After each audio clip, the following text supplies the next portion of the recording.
Hello everybody. So I'm kind of going through a crisis right now mentally, so I've decided that I'm going to give myself a goal to work on so that I've got something to do. So for the entire month of October, I'm going to be talking about my very favorite TV show, Dead Like Me. I don't know why I'm pointing over here. I don't think I can actually do picture in picture. If you haven't watched Dead Like Me, it was a show that came out in 2003. It's available on Hulu. You can also buy the entire thing online. It's an incredible show. It's way ahead of its time. Each day, I'm going to be talking about the next episode. There's not quite 31 episodes, so it won't necessarily span the entire month of October, but I'm going to do my best. So the show centers around this character. Her name is Georgia Lass. And preface, I'm going to be spoiling pretty much everything in the show, so if you're interested in watching it, I would watch that first and then come back here. Georgia is an 18-year-old girl, and again, she's way ahead of her time because she's already realized that the world sucks, that there's no point to doing anything, and she's just kind of floating through reality. She is the 2019 millennial who just is over life, doesn't want to be here, and is just kind of waiting for the next thing. She gets a job at a temp agency called Happy Time, where her boss is way more positive than any human being should be. And Georgia's home life kind of sucks. We get this impression that her family doesn't get along. Her dad, she knows, is having an affair with one of his students at the school that he teaches at. Her mom is just awful, and her sister might as well be invisible. They don't really seem to talk, they don't mesh, they just are kind of living. Georgia goes to lunch one day during her break, and she gets torpedoed by this toilet seat that broke off from a Soviet space station. And what is so excellent about this show is that it takes these really dark concepts and brings in this really wicked comedy sense and blends them together really well and creates this really dissonant type of show where you're watching something horrible happen, but they're making commentary that's so funny. So Georgia is then recruited to become a Grim Reaper, and we're introduced to this entire fabulous cast of Grim Reapers, the leader of them being Mandy Patinkin, and his name is Rube. Then we have Betty, Roxy, played by Jasmine Guy, and Callum Blue playing Mason.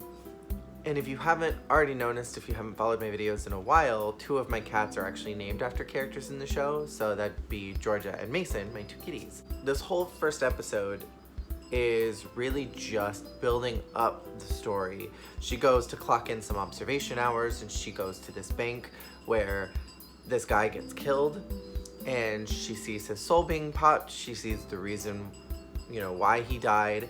And she's kind of getting into this place in her head where she doesn't want to do this. She is really upset that she got taken out of her life, even though she wasn't really doing anything with it. She didn't really seem to care much what was going on with her life, but she wanted to do more, and this wasn't in her plan. So she's really wrestling with herself and with what her long-term goals are and what she wants to do.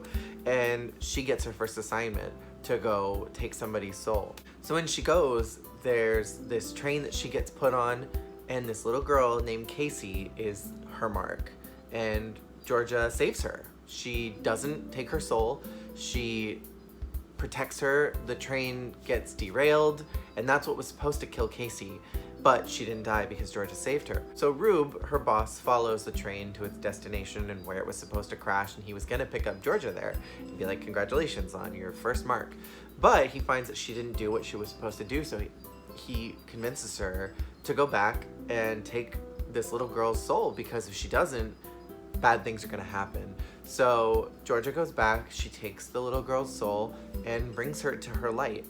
So whenever the Reapers take somebody's soul and whenever they touch somebody, they pop their soul, which means that they won't feel any pain when they die. They just immediately are sucked out of their body and have this very out-of-body experience with the whole thing. And then they get to move on and they get to go wherever they're going next. She takes this little girl to her lights, and it appears as this really fun amusement park, and the little girl goes running off, and Georgia just is kind of still having this crisis. And what's so beautiful and perfect about this whole episode is that it really characterizes how Georgia kind of sees herself, that she's just this little kid, she's just bopping around life, because when she meets Casey on the train, Casey doesn't have her parents. They're not with her. She's traveling to go see family, but she's not with anybody. She's on her own. And that's kind of how Georgia sees herself, that she's just floating through life, that she's on her own on this journey, and then suddenly it's just derailed out of nowhere, and somebody is telling her, don't worry, it's gonna be okay. And she's like, but it's not okay. And she really is wrestling with this idea of her new journey and her new self and what she's going to become. And they play Que Sera at the end of this episode. Again, it's really beautiful in correlation with Georgia, because she is thinking like, what am I gonna be? What am I gonna become? The future's not really for me to know, but I wanna know.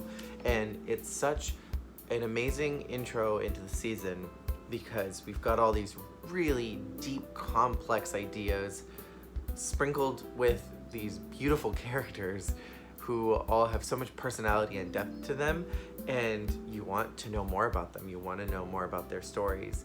And we'll continue to talk through each episode and about, you know, all the little different things that are in them. But this one is really just a setup of the show. Like, what are you going to expect from Dead Like Me?